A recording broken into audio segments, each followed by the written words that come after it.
a beautiful city where most of the F1 drivers live, and the number one tax haven in the world. It was the Monaco Grand Prix. Woohoo! Monaco, baby. Great impression of Lando Norris there. Thank you very much. That's right, it was the Monaco Grand Prix, and Lando Norris has finally found his mojo again. Like I predicted. Like Scott predicted, we thought he was going to find it in Miami. It's taken him a few more races than that, but it's finally back. And Scott obviously knows what he's talking about. So there you go. And I should have backed him. It's my favourite driver. Some call me the next predictor of winners. Screw octopuses and animals. Yeah, it's Scott. It's me. It's Scott. Let's see how many weeks I can get it right. Let's see if you can even do it next week for Spain, let alone. But yeah, I'm so happy that he won. Obviously, of course you are, you McLaren Lando lover. Lando, he's really great. I don't even know the song. As a Mercedes fan, it was a very painful watch. Yes, it was. We'll talk about Mercedes in a minute. Let's quickly speak about Lando and McLaren. Obviously, the race is won on Saturdays, and he did a spectacular lap. I think he set the record for Monaco on the Saturday, which is great. And I love watching qualifying because it's such a beautiful... It's a beautiful city and it's such a tight track. So seeing them flat out round it on qualifying day, I always enjoy. You don't think? Flat out is a strong word. Well, going fast. 60%. On qualifying day? Yeah. They can't go flat out around Monaco. As flat out as they can for Monaco with the close walls is what I'm saying. It looks cool when they're going fast. It looks cool when the cars go around the track. Yes. So that's what I think. Slowly. Well, not as slowly as on Sunday. But we shall dive into that. Thank you for all the new subscribers to Into the Gravel. If you're not subscribed yet, please hit the button below. It's free. It doesn't cost a dime. So let's talk about the front runners first. Obviously, we've spoken about Lando already, but Charles did incredible things with that Ferrari that I don't think should have been up there personally. Well, they bolted on last year's rear wing. Yes, they did. They brought last year's rear wing. That's a hard thing to say. And obviously they should just... Well, it works around Monaco, basically. Yes, it works around Monaco. And they know it does, so... And it's a track that is quite important for them to win. Obviously, it's important for them to win anywhere, but there's a couple of races that it's more important. I wouldn't say for Ferrari it's important to win. For Charles, maybe. It's important. I don't know why they suddenly pull out the stops for Monaco when they have a flop in Italy, but there you go. Yeah, maybe they just know how to make a good car for Monaco, I don't know. Slow corners, yeah. Tight bends. More bumps to go over. A track that doesn't evolve. Yeah, so maybe that's just what Ferrari needs more of. And Charles is just great at street circuits in general, isn't he? So. And he grew up there. So it's basically written on the back of his hand. Yeah, he knows it like the back of his hand.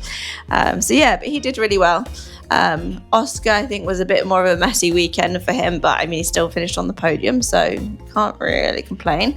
I do like the fact, though, that there's now only 3 points between the two McLarens at the top of the championship. We like a battle. To the end. And Max is only 25 points behind that, so he's still within a shout of it. He's a race win away. Yeah, exactly. I like that it's close.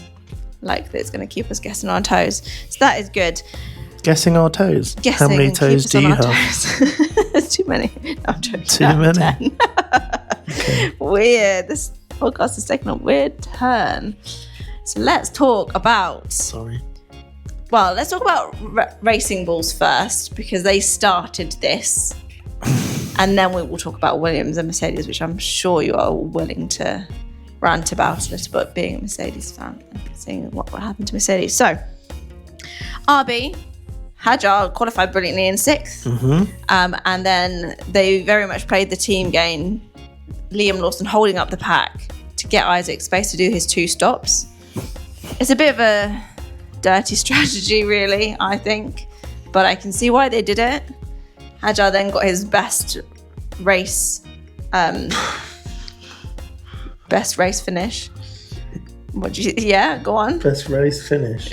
He finished in the best. I can't speak tonight. He finished P6, which is his best finish. His base. Best finish in F1. That's what I'm trying to say. It's all about the base. All about that base. So yeah, you obviously have thoughts on this strategy.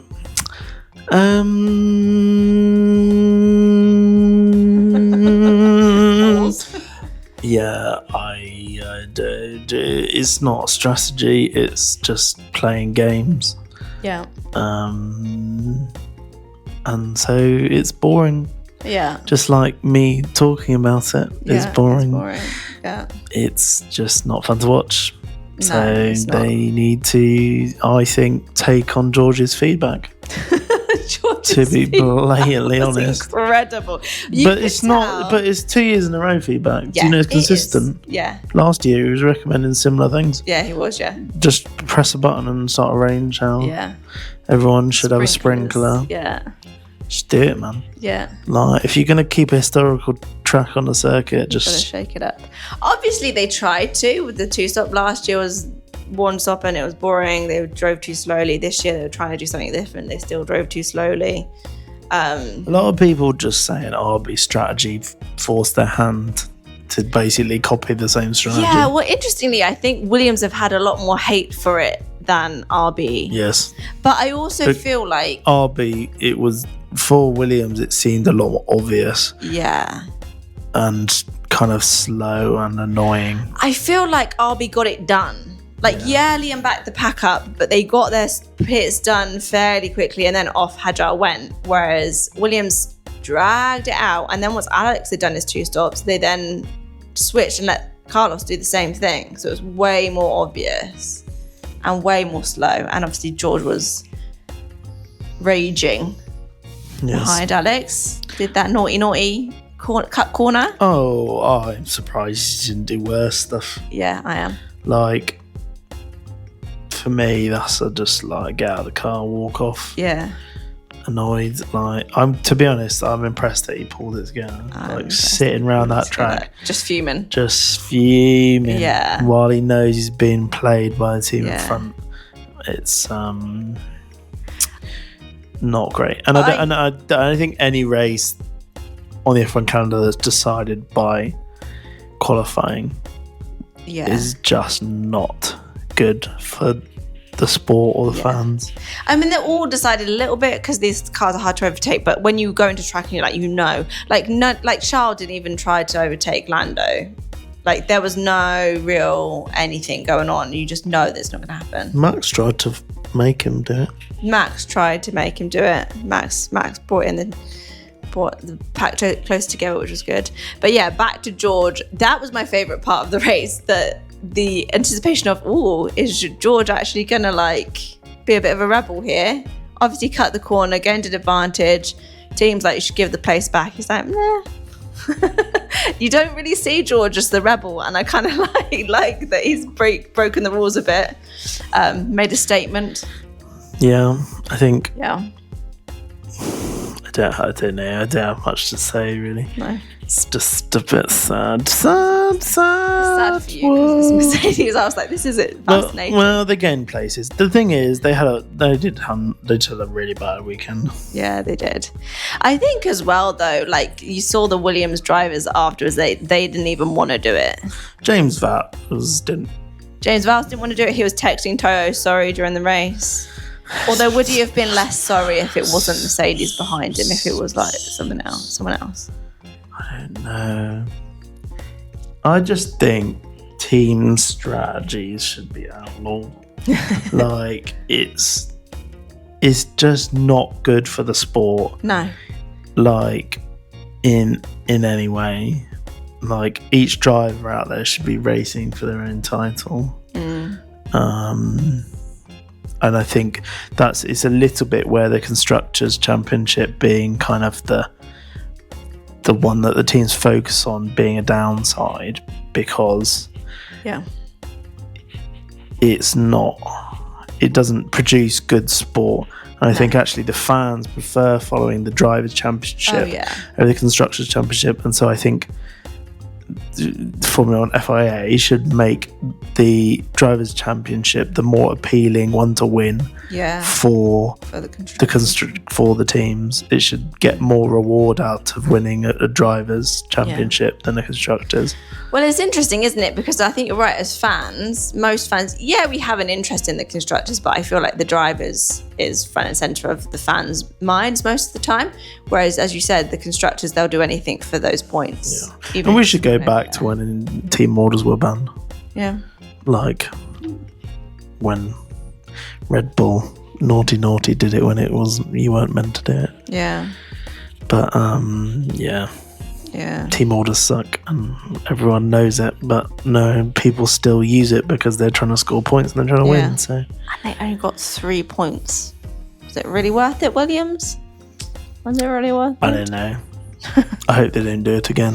I hope they don't do it again. I mean, they were very apologetic. Alex took George out for dinner afterwards. It's not the driver's fault. No. I think it's the team bosses. I think, to be honest, I like James, but I don't like...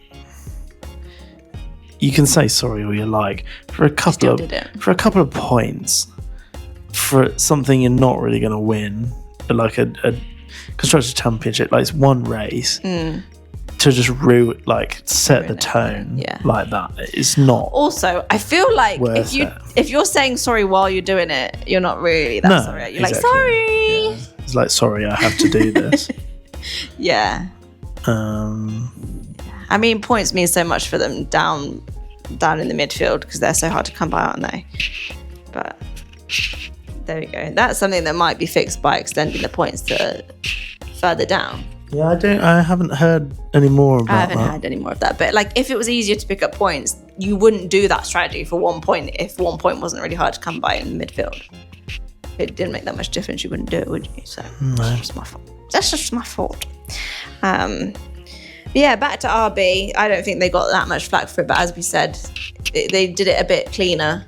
And Hadjar finished 6th, which is good for Hadjar. And Liam Lawson finished 9th as well, so he's doing a lot better, recovering from his Red Bull nightmare as well. Yes. So let's talk about the 2 unlucky drivers. Should we talk about Fernando Alonso first of all? Fernando Alonso. Second week in a row where he's actually going to score points, and this week it was a power unit failure. Because Aston Martin love him. Yeah, so much. And they want him to win real bad. They want him to get points. Yeah. Actually, that is a conspiracy and a half, isn't it? Because Stroll's got quite a few points this season. Yeah. And Fernando's got none. There you go. Conspiracy theories abounding here at Into the Gravel. But yeah, poor Fernando. He should leave F1. Do you think? It's such a sad way to go out, but he's been fobbed off. Go do Indy 500. Go do some other series 24 hours where you actually can show what you can do. Do something. Yeah. Where you're not going to get fobbed. I don't know. Maybe Adrian Newey might turn it around next year for them. Yeah, he's saying no. But he's saying no. He's saying their tools are rubbish. It's going to take at least 2 years. So. Yeah. Well, or is he just saying that to cover his back in case the thing he can't? is, if their tools are rubbish, and he worked at Red Bull with their ancient wind tunnel, then they must be really bad tools. Also, I thought they built a whole new factory. Well, that's what I thought. They've just built a new factory with brand new tools in it. Do you think he's just saying it because everyone's expecting something great from Aston next year? Maybe he's just saying it to cover his back, the tools. I don't know. I don't know either. Watch this space, I suppose. Watch this space next year. Let's talk about Pierre Gasly then. With his little fisticuffs with Yuki Tsunoda, bumped into his rear tyre and knocked his front off. Front tyre off, and then proceeded round the track with a wheel hanging off. I think it was almost a whole lap because I'm sure they just passed the pit exit when it happened, or very close to. Which I thought he was going to get told off a lot for. Yeah. Because it's shedding debris, it's naughty. Normally you have to stop, don't you? I mean, other teams have got in trouble for it before. I remember Red Bull one year, Perez didn't stop and they got in trouble for it because they didn't want to bring out a safety car. What's the difference here? I mean, his wheel was literally hanging off.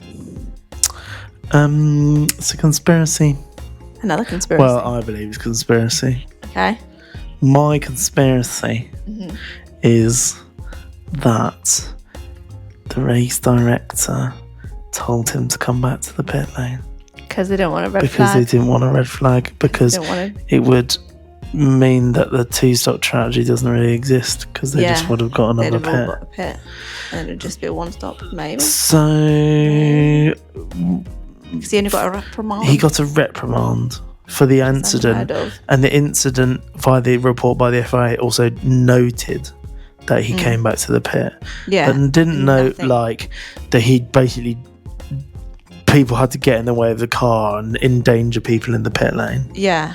And they had to close the pit lane off. He couldn't stop the car. He should have crashed into a wall. Like, so dangerous. Endangering people's lives. Yeah. Like, the commentators were, like, furious. Yeah. With him. Madness. And he's got a little slap on the wrist. Like, for me, insane. That's inside job.